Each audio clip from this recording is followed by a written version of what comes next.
This channel does not promote any violent, harmful, or illegal activities. All content provided by this channel is meant for an educational purpose only. Top quality और consistent performance के लिए सिर्फ silver pump नाम याद रखना।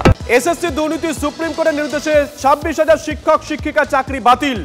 এবার BJP ও CPM কে কাঠগড়ায় তুলে পথে নামছে শাসক দল।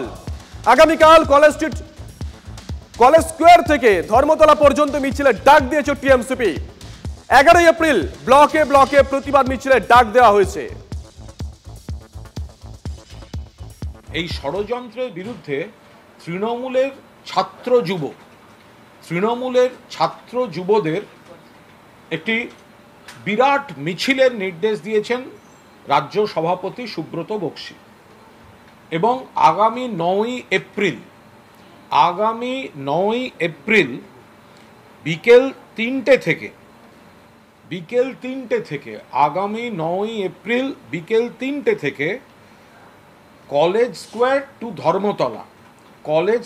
টু ধর্মতলা তৃণমূলের ছাত্র যুবরা এ বিষয়ে প্রতিবাদ জানিয়ে, এই চাকরি খাওয়ার রাজনীতির প্রতিবাদ জানিয়ে ছাত্র যুবদের মিছিল হবে।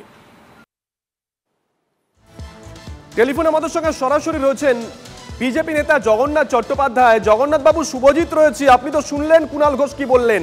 আপনারা লাগাতার শাসক দলের বিরুদ্ধে তোপ দাগছিলেন, এবার শাসক দল পথে নামছে আপনাদেরকে নিশানা করে। হাস্যকর। প্রথম তো হচ্ছে আমার কাছে অবাক করা বিষয় যে তৃণমূলের কোনো কর্মসূচি নাকি সুব্রত বক্সী ডাকেন, তার নির্দেশে হয়। এই নতুন তৃণমূল দেখছি, আপনারাও দেখছেন সম্ভবত। দ্বিতীয় হচ্ছে যেদিনই কর্মসূচিটা হবে সেদিন এক ঝাঁক চোর এবং চোরেদের প্রতিনিধিদের আপনারা রাস্তায় দেখতে পাবেন, যারা চাকরিটা বিক্রি করেছে, যারা এত মানুষকে পথে বসিয়েছে, যারা 23 লক্ষ পরীক্ষার্থী টিচিং এবং নন টিচিং স্টাফ এর চাকরি পাওয়ার জন্য পরীক্ষা দিয়েছিল 2016 সালে, তাদের সঙ্গে প্রতারণা হয়েছে।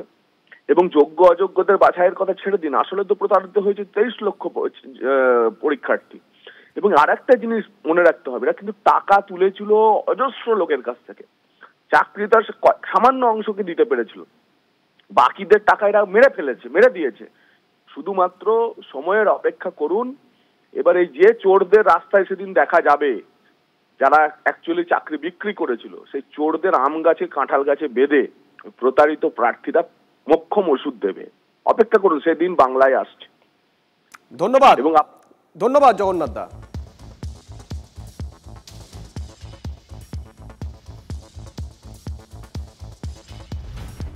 আরেকটা ছবি দেখবেন, মামলায় জিততে অবশেষে ঘুম ভেঙেছে স্কুল পড়ুয়ারাই ঢাল। যোগ্য শিক্ষকদের আপাতত স্কুলের চাকরিতে রেখে দেওয়ার পক্ষে সওয়াল মধ্যশিক্ষা পর্ষদের। আর এই সওয়াল করতে গিয়ে রাজ্যে স্কুলের বেআব্রু দশাই তুলে ধরল মধ্যশিক্ষা পর্ষদ। দেখুন প্রতিবেদনে। চাকরি বাতিলের জেরে শিক্ষা ব্যবস্থা ভেঙে পড়ার আশঙ্কা মুখ্যমন্ত্রীর গলায়। নেতাজি ইন্ডোরের সভায় মমতা বন্দ্যোপাধ্যায় বলেছেন, আমরা এটাও জানতে চাইব, শিক্ষা ব্যবস্থাকে ভেঙে দেওয়ার অধিকার তো কারো নেই। শিক্ষক না হলে আমার শিক্ষা ক্ষেত্রটাই টোটাল কোলাপস করে যাবে, বাচ্চারা পড়াশোনা করতে পারবে না। অনেকে খাতা দেখছেন, তারা খাতা দেখতে পাচ্ছে না। শীর্ষ আদালতের রায়ের উপর স্পষ্ট নির্দেশ এবং সংশোধনী চেয়ে সোমবারই আপিল করেছে মধ্যশিক্ষা পর্ষদ। স্কুল ছাত্রদের ঢাল করেই সুপ্রিম কোর্টে আবেদন মধ্যশিক্ষা পর্ষদের। স্কুল চলবে না, এই যুক্তিতে যোগ্যদের আপাতত চাকরিতে রেখে দেওয়া সওয়াল পর্ষদের। বর্তমান শিক্ষাবর্ষ বা নতুন নিয়োগ পর্যন্ত যোগ্যদের বহাল রাখার দাবি। 16টি স্কুলের বেআব্রু দশা উদাহরণ হিসেবে তুলে ধরেছে পর্ষদ। আর এই সওয়াল করতে গিয়ে রাজ্যে স্কুলের বেআব্রু দশাই তুলে ধরেছে মধ্যশিক্ষা পর্ষদ। সুপ্রিম কোর্টে করা আবেদনে মধ্যশিক্ষা পর্ষদ লিখেছে, রাষ্ট্রীয় মাধ্যমিক শিক্ষা অভিযানের নীতি অনুযায়ী ছাত্র শিক্ষক অনুপাত 30:1 হওয়া উচিত। এই মুহূর্তে রাজ্যে ছাত্র শিক্ষক অনুপাত 52:1। রায় কার্যকর হলে ছাত্র শিক্ষক অনুপাত হবে 58:1। অর্থাৎ কর্মরত শিক্ষক শিক্ষাকর্মীর ওপর চাপ বাড়বে, লাটে উঠবে পড়াশোনা। পর্ষদের আবেদনের পর প্রশ্ন উঠছে, রাষ্ট্রীয় মাধ্যমিক শিক্ষা অভিযানের নীতির কথা এতদিনে মনে পড়ল পর্ষদের? শিক্ষা দফতর কি এই শোচনীয় পরিস্থিতির কথা জানে না? একে নিয়োগ নেই, তার ওপর উচ্চশ্রী বদলিতে দুর্নীতির অভিযোগ। সব মিলিয়ে গ্রামের স্কুলের টিচার্স রুম প্রায় খালি হওয়ার জোগাড়। কড়া রায় না এলে এই ঘুমটাও কি ভাঙত? নেতাজি ইন্ডোরে মুখ্যমন্ত্রীর সামনেই চাকরিহারা শিক্ষক শিক্ষিকারা বলেছেন, আমাদের স্কুলগুলো কি অপরাধ করেছে? আমাদের স্কুলের বাচ্চাগুলো, আমি আমার সাবজেক্টের একজন মাত্র টিচার, এইরকম সিঙ্গেল সাবজেক্টের টিচার এখানে অনেক আছে।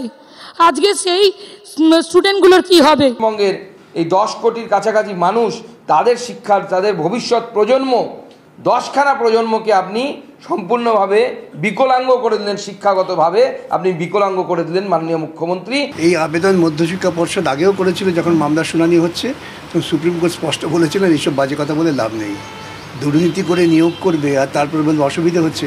আমি তো মধ্যশিক্ষা পর্ষদকে অনুরোধ করব, ওরা যদি সৎ হন, পশ্চিমবঙ্গের গ্রামান্তরে বহু শিক্ষিত ছেলে মেয়ে আছেন, তারা ভলান্টারি সার্ভিস দেবেন। বিকাশ ভবন কি কিছুই জানতো না এতদিন, নাকি স্কুলের বিকাশ শিক্ষা দপ্তরের জরুরি তালিকাতেই ছিল না? শ্রাবন্তী ও সুমনের রিপোর্ট, TV9 বাংলা।